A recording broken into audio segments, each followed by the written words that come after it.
BRS ప్రభుత్వానికి మీరైతే సంబంధించి ఆ బోర్డు చైర్మన్ గా వ్యవహరిస్తున్న మీరు దీని వలన ఇబ్బంది జరుగుతుంది.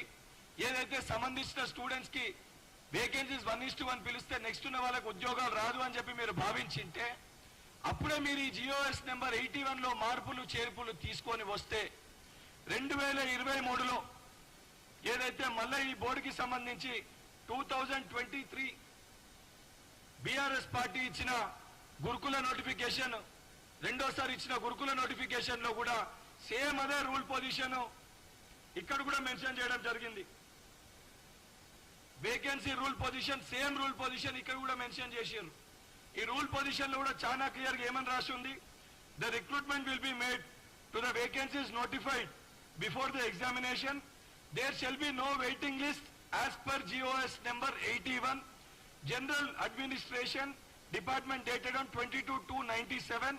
If the additional vacancies are reported by the government, an addendum to be the effect will be issued. అని వెరీ క్లియర్ గా మీరు 2018లో ఏదైతే ఉండే సేమ్ అదే 2023 ఏదైతే 2022 నోటిఫికేషన్లు కూడా చాలా స్పష్టంగా అదే రూల్ పొజిషన్ ని కూడా పెట్టడం జరిగింది. దీన్ని బేస్ చేసుకొని 2018లో ఎప్పుడైతే మీరు చైర్మన్ గా ఉండే నిజంగా ఈ వాస్తవ పరిస్థితులు సరే మీ లెక్క నేను పెద్దగా చదువుకోకపోయినా సార్ నేను ఒక డాక్టర్ని, కాకపోతే మీరు రిక్రూట్మెంట్ బోర్డుకి సంబంధించి మీకు పూర్తి అవగాహన ఉంది కాబట్టి దూరదృష్టితోటి మీరు ఆలోచిస్తా ప్రతి సమస్య పైన పదే పదే మీరు మాట్లాడతారు కాబట్టి 2018లో నిజంగా దూరదృష్టితోటి మీరు ఆలోచించింటే ఆ రోజు ఈ వాస్తవాలు ఆ రోజున్న బీఆర్ఎస్ ప్రభుత్వానికి మీరు వివరించింటే జిఓఎస్ నెంబర్ 81లో మార్పులు చేర్పులు తీసుకొని వచ్చింటే 2022లో సేమ్ అదే రూల్ పొజిషన్ వచ్చేదా? మొదటి ప్రశ్న. ఇంకొకటి బహుశా మీరు మర్చిపోయారేమో, ఈరోజు మీరు బీఆర్ఎస్ పార్టీలనే ఉన్నారు. బీఆర్ఎస్ పార్టీలనే ఈ యొక్క మీరే అన్నారు మేమిచ్చిన నోటిఫికేషన్లు మీరిస్తున్న ఉద్యోగాలు అని. మీరిచ్చిన నోటిఫికేషన్ లోనే ఈ ప్రాబ్లంలన్నీ ఉన్నాయి. ఈ రోజు ఈ సమస్యలన్నీ ఉత్పన్నం కానికి కారణము కల్వకుంట్ల చంద్రశేఖరరావు గారు ఆలోచన లేకుండా ఏదైతే సంబంధించి నిపుణుల మాటలు వినకుండా మరి బహుశా 2018లో మీరు చెప్పినరా చెప్పలేదా? మరి మీ మాట కేసీఆర్ గారు విన్నరా వినలేదా? మీరే సమాధానం చెప్పాలి దానికి. దాన్ని బేస్ చేసుకొని నేను చెప్పిన 2018లో మీరు మార్పులు చేర్పులు తీసుకొని వచ్చింటే ఈ రోజు 2022లో ఆ నోటిఫికేషన్ లో ప్రాసెస్ వచ్చేది కాదు. ఏదైతే 2023 నోటిఫికేషన్ లో 2023 నోటిఫికేషన్ లో ప్రాసెస్ వచ్చేది కాదు. ఈ రోజు ఆ సమస్య ఉత్పన్నం అయ్యేది కాదు. అయినా కూడా ఈ సమస్యని పరిష్కరించాలి, ఏ రకంగా పరిష్కరించాలని ఒక ఆలోచనతోటి ముఖ్యమంత్రి గారు సంబంధించిన డిపార్ట్మెంట్ లీగల్ ఒపీనియన్ తీసుకొని ఆ సమస్య పరిష్కారానికై మేము కృషి చేస్తున్నాం. అవన్నిటినీ పక్కన పెట్టి మాకేం సంబంధము మేమేం చేస్తామంటే 100% సార్ నేను సిద్ధంగా ఉన్నాను.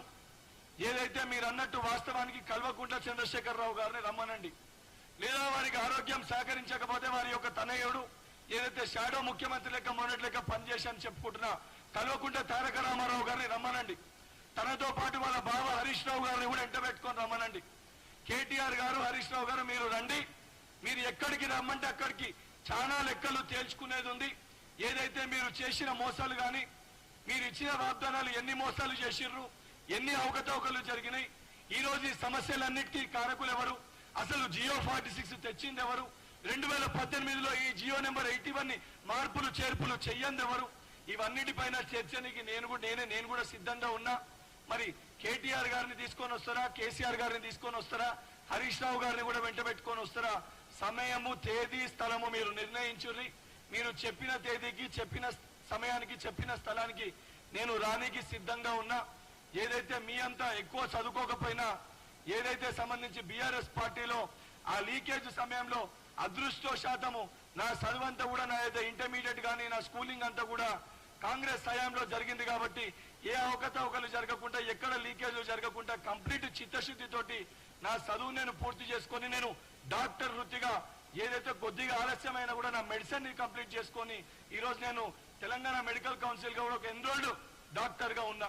నాకున్న చదువుతోటి నాకున్న జ్ఞానంతో నాకున్న ఎవిడెన్సెస్ నేను బయటికి తీసుకొని వచ్చి పెట్టినా ఎక్కడన్నా నా తరఫున తప్పులు జరిగితే నేను అంగీకరించి సిద్ధంగా ఉన్నా తప్ప 80,000 పుస్తకాలు చదివినా 90,000 పుస్తకాలు చదివినా నాకంటే పెద్ద జ్ఞాని ఈ భూమి పైన లేడని చెప్పని కేసీ గారి యొక్క వ్యవహారం లెక్క నా వ్యవహారం ఉండదు సార్, నాకు చాలా స్పష్టత ఉంది.